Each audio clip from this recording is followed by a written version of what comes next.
All right, everyone, welcome back.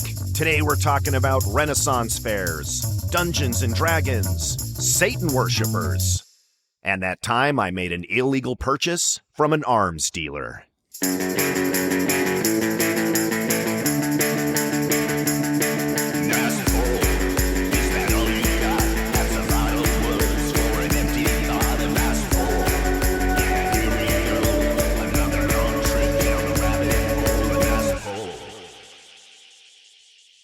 So, Chris, I'm sorry again that I wasn't able to hang out with you and some of the guys that we know in high school. As you know, Chris, but maybe the people out there don't know, a couple times a year, maybe even a few times a year, we get together with some buddies from high school that all congregate here in San Diego. And we basically, I don't know, we have our own version of this show, right? It just happens to be around beers and really bad bar food. But we basically, if you were to listen to us talking, you, me, and our 3 or 4 other buddies, it sounds like an episode of Nice Pull, right? When we all get together. It does. And I'm sorry, I wasn't able to make it out this time around because I went to a wedding. It was really interesting, you know. It was a wedding where they actually encouraged the guests to do cosplay, right? To actually dress up in your favorite fantasy costume. Normally, you would think that is a daunting ask, right? Like, I don't know that I have any fantasy clothing, right? But of course, there's me, Chris, and what am I thinking? You didn't know what to wear. You couldn't decide, right? Too many choices. Way too many choices, right? So do I wear the Stormtrooper armor? No, it's going to be too hot for that. I can't wear the Stormtrooper armor. Do I wear the Spiderman costume? Well, got a little extra luggage there in the belly. I'm trying to work on that. So maybe not that. But it was shocking when I opened up the cedar chest in our upstairs closet. How many goddamn costumes were in there?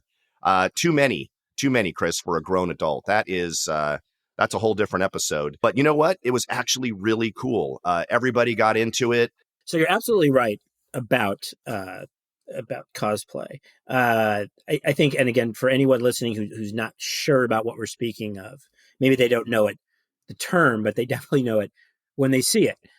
Somebody dressing up in a costume, right? And more likely not for an event, such as a convention, such as, even though I think even now people will do it to go to like a movie, you know, if a new Star Wars movie comes out or something like that, and they'll wear their costumes. But there's a few things that strike me about it now than from a long time ago. Number one, how elaborate the costumes are, right? How really impressive people make these costumes. Number two, how common it is and how popular it is the fact that, yeah, there's although I had to have some thoughts on that as well. You know, how many people do it. And number three, I think, is just it's kind of accepted. It's kind of, so we'd established several episodes back about trips to Comic-Con and how it wasn't the coolest thing in the world. And now it's this massive, you know, annual event, and it's used it's been bastardized, and it's been used for marketing, you know, films and streaming series and merchandise and everything else. And it's dead compared to the actual spirit of it when it started in the early 70s. But but people very much, it's like their geek Christmas, right? It's like going to something like that they're dressed like Wolverine or dressed like, you know, a Jedi Knight or Wonder Woman or whatever. And again, it's very elaborate, and it's very, like I said, it's a subculture, right? I think it's absolute subculture. The thing that's funny to me is because, yes, and again, we've established this, the multiple times that I went to Comic-Con as just a discerning adult and just there to just kind of walk around and look at the old comic books and the other stuff that was there. You know, and people would always go, "Oh, do you dress up in a costume?" And I'd go like, "Yeah, no, I don't." Okay. And I always equated it to kind of like, you ever watch a football game on TV, right? And let's say you've got a stadium with like 70,000 people in it. And what do they always show, right? When they cut to the crowd, they show the guy with his face painted or something like that, right? They show the guy with the, you know, like that Seinfeld episode, right? Yeah. Right. They show the guy dressed as Darth Vader, right? He's like the Oakland Raider, but he's Darth Vader. And that's literally just a small percentage of the crowd, right? So I would explain that. You go to a football game and do you paint your face, or do you dress up as a robot? No, but somebody is, and that's what they show on TV. And that was much like these events, like Comic-Con, that's what they show up on TV. Now, I'm not so sure. Now, I haven't been in a few years, so I think it's probably a little more prevalent. And to have a cosplay wedding pretty much sums up that it's here. It's not going anywhere, and I think the fact, how many did you say again, it was a backyard wedding. It was not large. It was not in some, right. It was not in, some, I don't know what, some restaurant or church hall or something like that. Right. So it was fairly small. Yeah. It was outdoors in a park, and it was actually in this really cool little area that's kind of off to the side and hidden next to a little stream. It was really pretty. But yeah, then everybody dressed up there, and then we all went back to the person's house and just hung out in the backyard. And again, it was I would say that of the 50 or so guests, over half of them were dressed up. It was pretty impressive, man. They were into it. So yeah, with the bride and groom, obviously. And so they must have had some sort of theme together, right? Like they weren't going to be like two completely different characters from popular culture, I would imagine. Yeah, no, they dressed as the thing that they wanted to dress as. And it wasn't, this was not, some of the people were dressed up as, like I said, recognizable anime characters or things like that. They dressed up as just sort of fantasy cosplay. It wasn't specifically any one person. Okay. It was just sort of what they wanted to dress up as, kind of like back in the day, Chris, and they have them still, which is the Renaissance Fair. Right. Back in the 70s, those were really popular, but I would say, if anything, they're getting more popular. They're big business these days, the Renaissance Fair. Well, I think the level, and again, whether it's cosplay or whether it's something like the Renaissance Fair, and I knew someone, he was actually my accountant, and his brother, that was his business. He made Renaissance Fair costumes, but they call them the garments, I guess, right? So they had it wasn't like, no, he didn't make costumes. I think, and to me, it's like the level of what I think what's most impressive to that is the level of commitment, right? The fact that you have to, not only committed to wear it, but just the commitment, because again, these things look elaborate, they look expensive, they're extremely detailed and made, authentic, based on what the actual, source material of their costume is. And it kind of reminds me when you remember these, like some of these, getting back to like, you see a movie and you'd see Spiderman like making his suit, right? And it's like, wow, he's got some great skills. He's sitting with a sewing machine and he knows how to make a suit, or some superhero like that. So this is kind of, and I guess people know they do it there is a big business out there. That was always the biggest letdown for me, because I would read comic books just like you, Chris. And when I saw my favorite superhero creating their costume in one of the Origins episodes, right? And to your point, it just looks so easy. I wanted to be Spider-Man so bad as a kid, but they didn't have good Spider-Man costumes. As you guys know, back in the 70s, the Halloween costumes were the shittiest things you could ever put on, right? Not only was it just a thing that you put on, what was it, like a jumpsuit, right, Chris? It was just almost like a one-piece overalls that you would put on. And if it was Herman Munster, for instance, it didn't look like Herman Munster. On the front of it, it would actually say the Munsters, right? So that was always a big disappointment right then and there back in the day. Plus, you'd get those half masks that were made out of that really shitty. Do we already talk about this? I feel like we might have. I don't know. But those really crappy little plastic half masks with the tiny little slit that you would, barely cut your tongue out on the very first time that you tried to breathe, right? You'd slice your tongue open and there would be blood everywhere.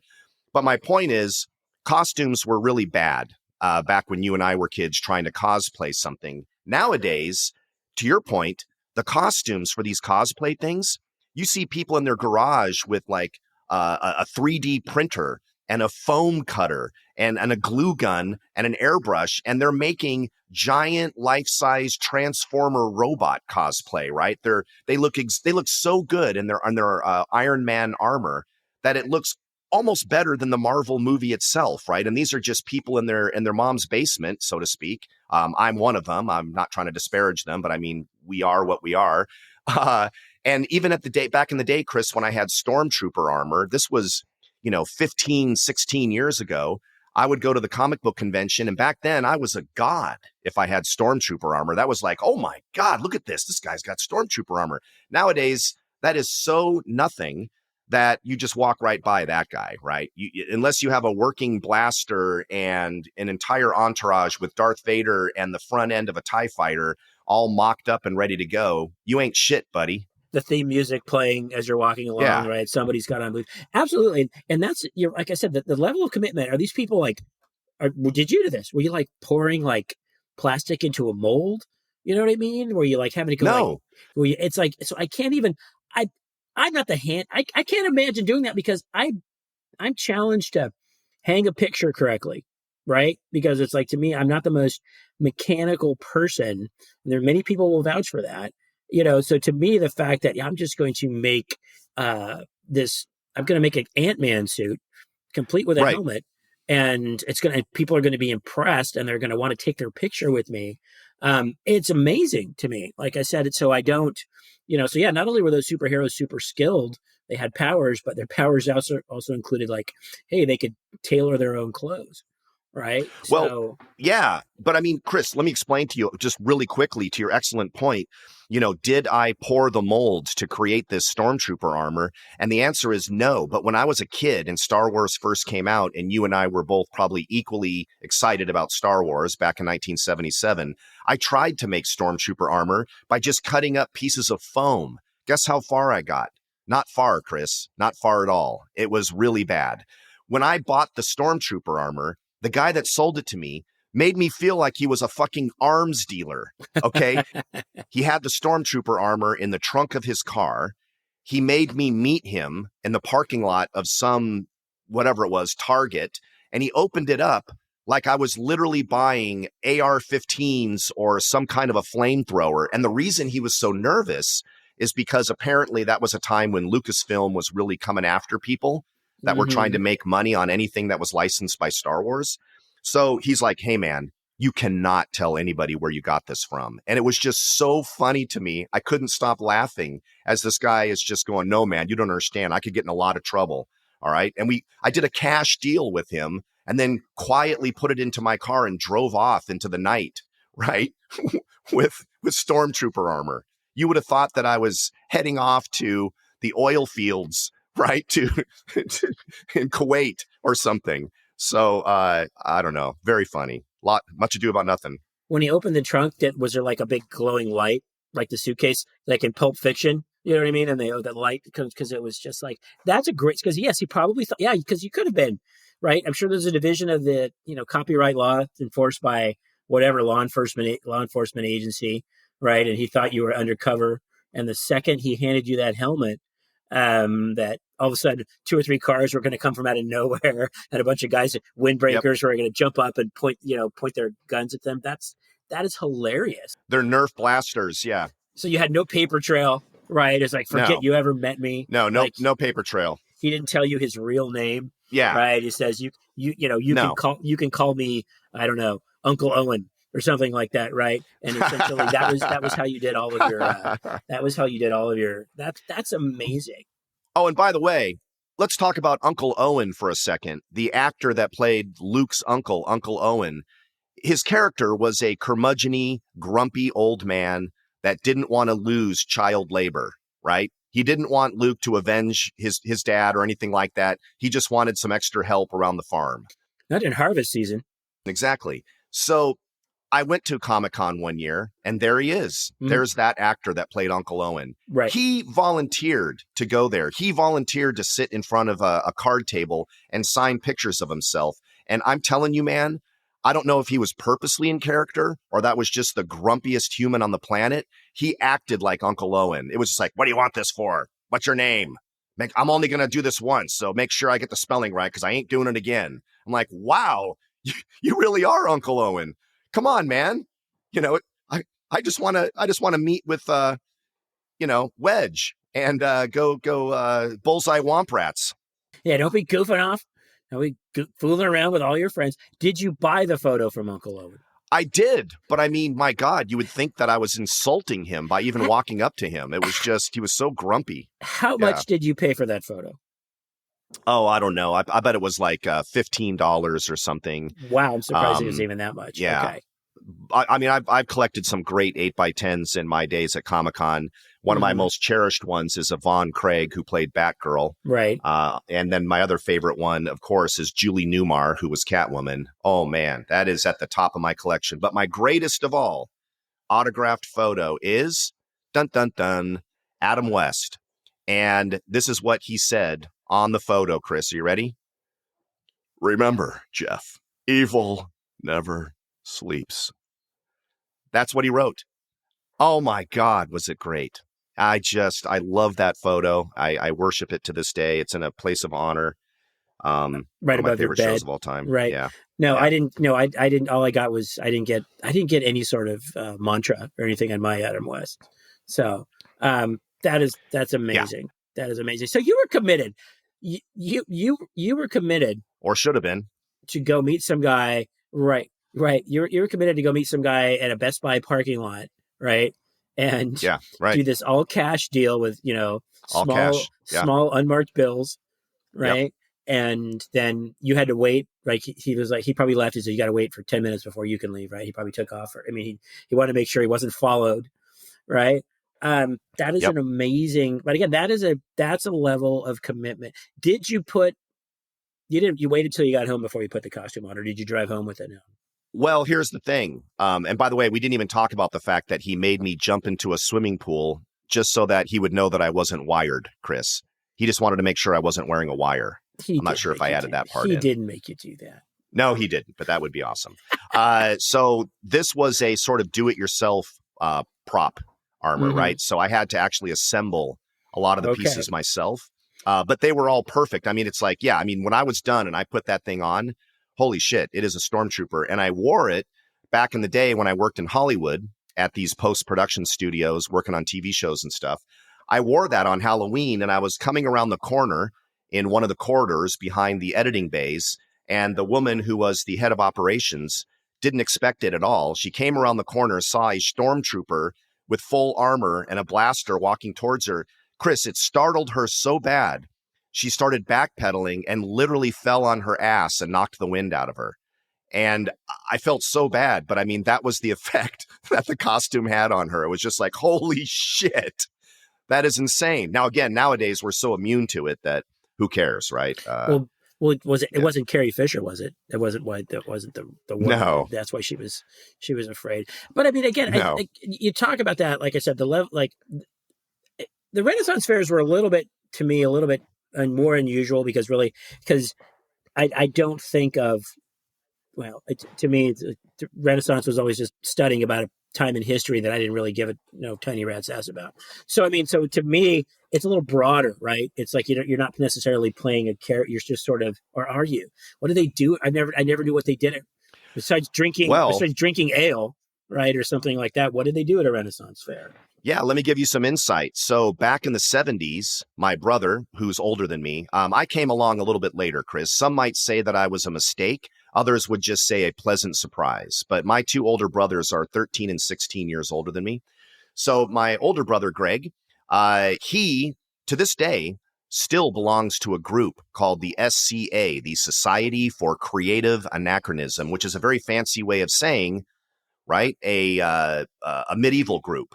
Right. And now they have this amazing world that they've created where they meet up.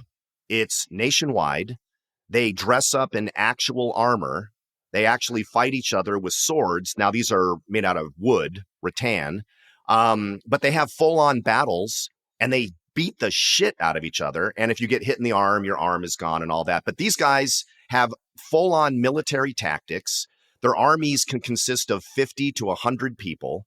They actually use maneuvers that real, military generals and captains have used over time. And they, at nighttime, party hard and drink ale and the mead and all the food you can imagine. And everyone has a great time. Then of course, right? The next day, it's back to battle again. And these guys actually battle each other from city to city, from state to state. So I kind of grew up in that and had a really fun time doing that with my brother. But an extension of that would have been the Renaissance Fair. And the Renaissance Fair would be more for anybody at the Del Mar Racetrack, for instance, right? To come by for the day and pretend that you're in medieval times. So you're going to get a whole range of people, right? You're going to get some people that are just tourists, just walking around.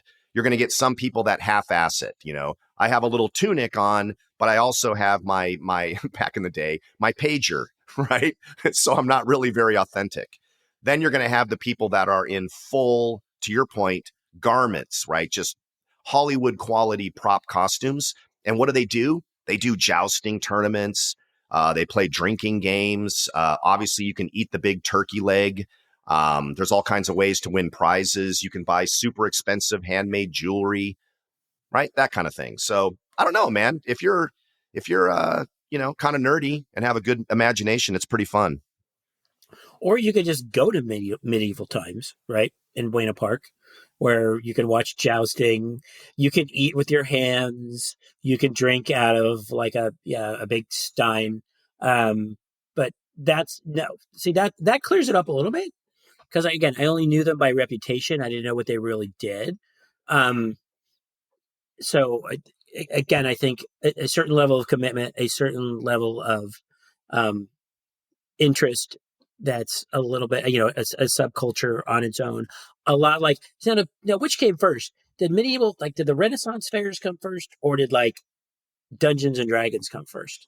Where it's all sort of organically came together, right? And Dungeons and Dragons, did that come out of Lord of the Rings, right? I mean, because I remember the Renaissance fairs, hearing about them, and then I remember again Dungeons and Dragons.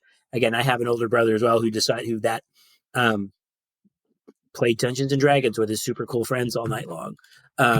They'd start at like 10 o'clock at night after they got off their part-time jobs during the summer or whatnot, and would play, with, I don't know if there was a board and there was dice and you had characters and, right? Did that come out of the Renaissance? Where did that come from? Yeah, Lord of the Rings probably came first in terms of a book, that was written. Renaissance fairs, I believe, have been around for a really, really, really long time. So I guess I would say Renaissance fairs certainly happened before Lord of the Rings, I would imagine, came out. But D&D, that, as I recall, and we can check this, I guess, but without looking at my little Google machine, I'm thinking it was the late 70s, early 80s or something like that D&D started becoming popular. And I will say, Chris, that to this day, I still play role-playing games like that with my brother, the same guy that introduced me to the Society for Creative Anachronism. And they're fun. It's, you get drunk and you pretend to be someone else and you have these adventures, and it's actually pretty cool. But I remember, Chris, do you remember in the 70s and 80s, like we were convinced, or at least, some advocacy group was convinced that any kid that played D&D was a devil worshiper. Remember that? Mm-hmm. Well, first of all, I like how you said, when I asked you if you played D&D, or I asked you if you played Dungeons and Dragons, and you started talking about D&D, it's like, okay, tell me you played Dungeons and Dragons without telling me you played Dungeons and Dragons, as you referred to it as D&D. Good point.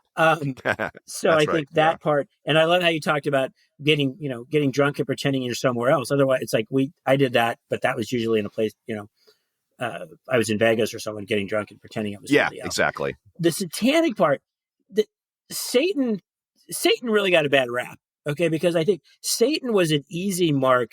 Satan was you're right. Anything like that had magic and wizards, right? Or, I don't know, spells or, something, right? Sorcerers.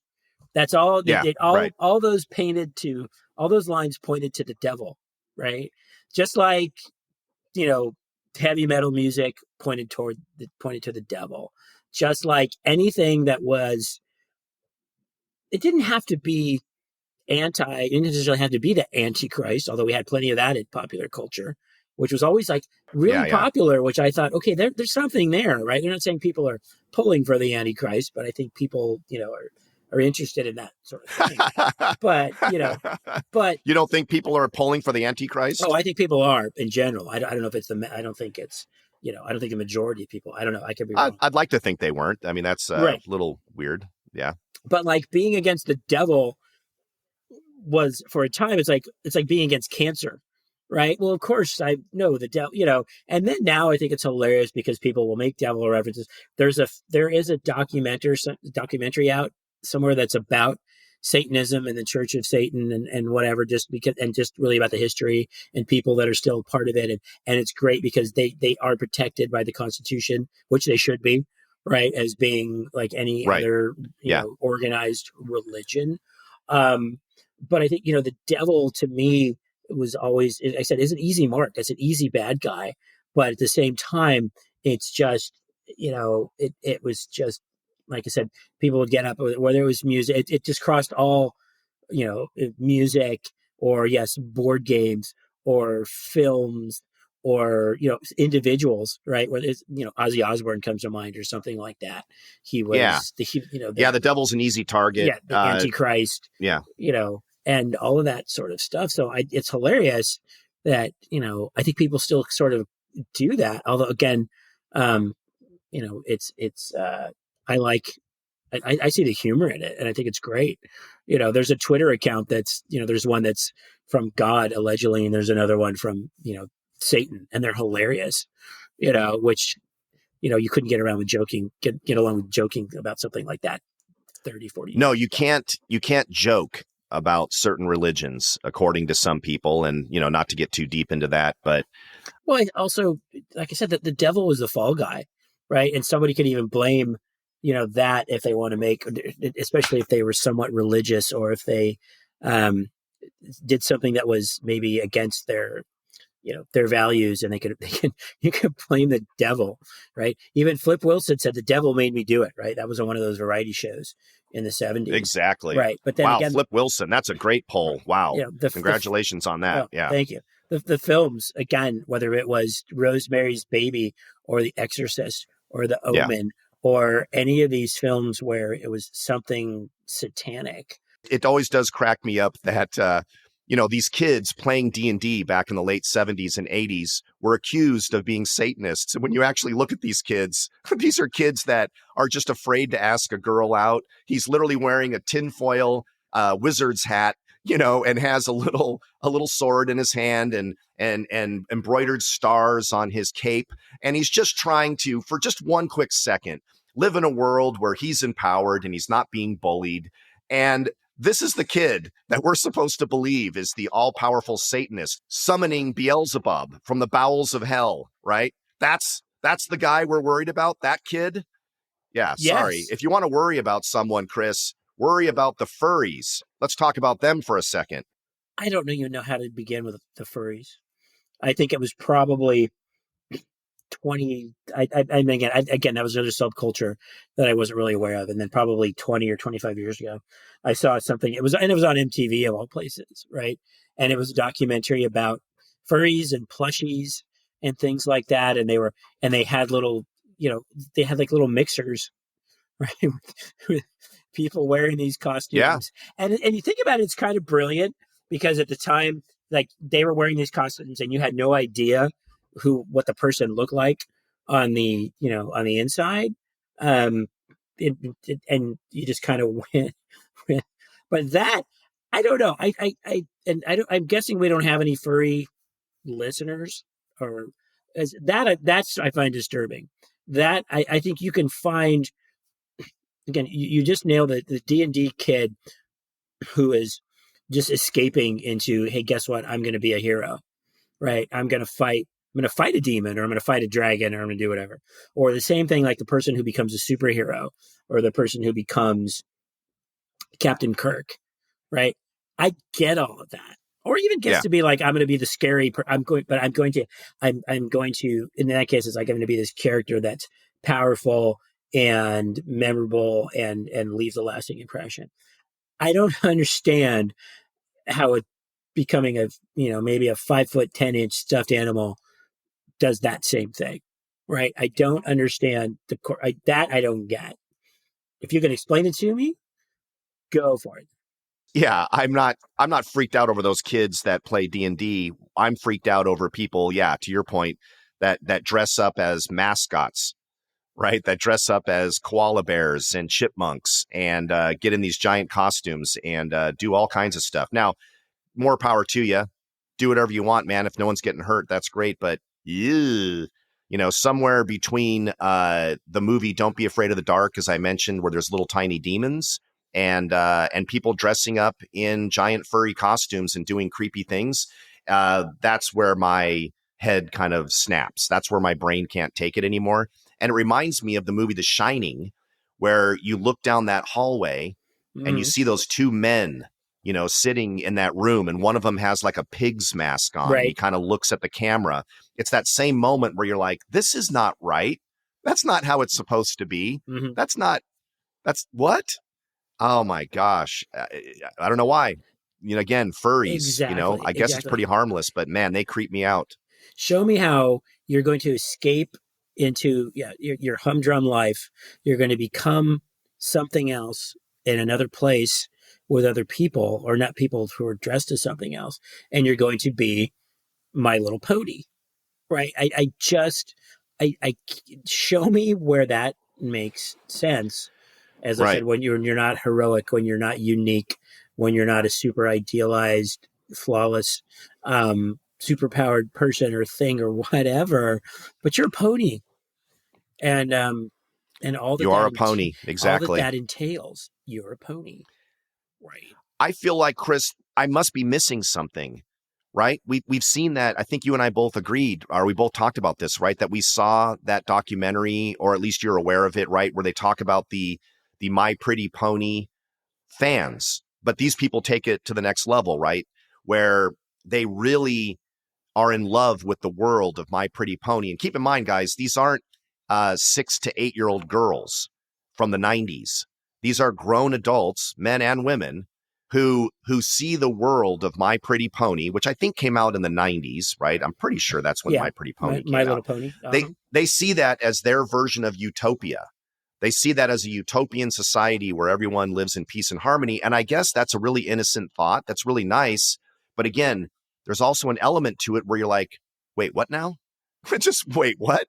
And I've tried really hard to go, maybe I should watch an episode and not judge it, But when I watch half of an episode, I'm like, nope, it's just what I thought it was. It's a bunch of ponies, it's someone trying to sell merchandise. I guess I just don't get it. But for these people, it's their Star Trek, right? I told you that I love Star Trek because it creates this beautiful vision of the future where somehow humanity survived. We made it, right? And now we're reaching out to the stars. These people, that's your utopia, right? Rainbows and ponies, I guess. I mean, it could be worse. Pink clouds, right? And fluffy tails. And you're right. I cannot make the connection. I cannot see where that would be your ideal. Think of a world where you could be anything, and I'm going to be a pony, right? I'm not a superhero. I'm not a space traveler. I'm not, again, I'm not a knight in the literal shining armor. I'm a pony. I'm a pony. And I think Star Trek may have been the one. If we wind it all the way back to cosplay, I think Star Trek, because again, I can think going back many, many years when people dressed up for something like Comic-Con. The Star Trek one was the easy one, right? Because it was like, if you could somehow replicate that shirt that they wore, the gold or the blue or the red shirt, pair of black pants, you were good to go. Right? Maybe you got pretty simple. You got really creative and you went for Mr. Spock and you put on the pointy ears. So I think you could probably make the case historically that sort of started that aspect of the cosplay, and then it's being a plushie. Is that cosplay? I say no. Okay, because I just think it's. Did you say a plushie? Yes, is that what it's called? A plushie, a furry, whatever. Yeah, it might be furry. Okay. But I was scared for a minute there, Chris. I thought you're about to reveal a new subgenre where you'd be a plushie. Maybe, that was a whole new group of people, a plushie. I apologize. Okay. Yes. Or I just but you could be but Chris, what is the guy version? Isn't it a brony? The Brody is the pony, I think. Yeah, absolutely. The brony is the My Pretty Pony or that's worshiper who happens to be a guy, right? That's a brony. I think so. Yeah. Right. So yeah. Okay. So yes, the furry, like I said, I don't see it. I don't see the storyline there. I don't see the heroism. I don't see the adventure. I don't see the Star Trek sort of element. And then maybe, like I said, but I think Star Trek is really what sort of kicked that off. And then maybe the subsequent, I want to say all the various versions, various iterations of Star Trek that came on after, right? Because there was a 30-year gap, 20-year gap between the original Star Trek series and then when the next generation came on. And that was more elaborate. And the special effects actually did look cheesy, and the costumes were a little more space suity, right? And I think people did that in Star Trek and all its various spin-offs, right? So I think I'd like to dub that as an official term, space suity. I like that. Space suity. I like that, man. Right. Yeah. We've definitely dubbed some unique phrases and terms. I'm usually the king of words that don't really exist that I've made up, but that was a good one. Space suity. We're going to need our own glossary, I think, our own wiki. Yeah. But I mean, I think in Star Trek and all of those Star Trekian shows all did that, the costumes. And so then people started, again, they got a little bit better. There was no Party City when we were kids, though, right? Because even though Party City and obviously there was no internet, I think if you really want to say, if I want to find a costume and I'm going to go on the internet and I want to be a cosplayer, and you don't even have to do the work, right? You don't have to have a 3D printing, a 3D printer or any kind of sewing skills or be able to make molds. You just have to have a credit card, right? And then you can get the most elaborate costume of course that you want. And go to Amazon. The shittiest costume that you can get for that thing that you want to be for Halloween is mind-blowingly better than anything you could have ever hoped to achieve in the 70s and 80s. I'm talking about, paying $30 for an Iron Man costume. That thing is really good. That $30 version that some kid is running around the streets with, that thing's amazing compared to what we had when we were kids. There are no rubber bands. It doesn't say Iron Man. No. It doesn't say Iron Man across the front. No rubber bands, no Iron Man across the front. Always pissed me off. It will not burst into flame if it's next to a candle or anything like that. So definitely. Yeah, I think we've mentioned that. Those costumes, not only were they not flame retardant, they were flame attractive. If you lit a match to those things, they would go up quicker than something that goes up quick. I don't know. Give me an analogy, right? That thing was just instant. It was like flash paper. My God. And it would just melt to your skin just to make it worse. It's just the insanity. All those stories about, razor blades in Halloween candy or broken glass, none of them were ever proven, but I guarantee some kid burst into flames getting too close to a jack-o'-lantern while dressed as Spider-Man. I'm sure that happened somewhere. Right. If you're wondering why we weren't scared of razor blades and apples, it's because the thing that we were wearing was infinitely more dangerous than any of that. It's like, whatever, I'll take your razor blade. I'm just taking a chance wearing this goddamn costume right now. Right. Not only am I about to go hypothermic in it, but this thing, like I said, if you get near a candle, that could be it for you, pal. Ask any ER doctor, have they ever treated anybody for Halloween candy? They'd say no, but did anybody ever come in based on some sort of costume injury? And they've probably got stories, right? I think to this day, there are people whose chest and arms still have remnants, right, of the Halloween costume, basically permanently etched into their skin, right? Yeah. Wow, looking back, some cosplay, Renaissance fairs and Dungeons and Dragons, or D&D as some people call it, Satanism. I think there's a lot. I think maybe we might have to do another episode getting a little deeper into Satanism. I won't say plushies, furries. All it's. I think this is a very special episode of Nice Pull because we dove into. We dove into some subcultures, I think, right? Yeah. Very, very strange that we got on that topic. Don't know why. Don't know how. But yeah. So nice job. Nice episode. I think I'm gonna go have some Chinese food. So You don't even have to ask. Oh, I was going to ask you, what's it going to be tonight? Okay, so tonight it's going to be some Chinese food. Now, is it going to be fresh Chinese food, or do you have stuff in the refrigerator that you're going to pull out there? No, I don't know. I think it will not be served in styrofoam, and somebody might actually take our order. Ooh, wow. All right. So till next time, Jeff. All right, till next time, Chris.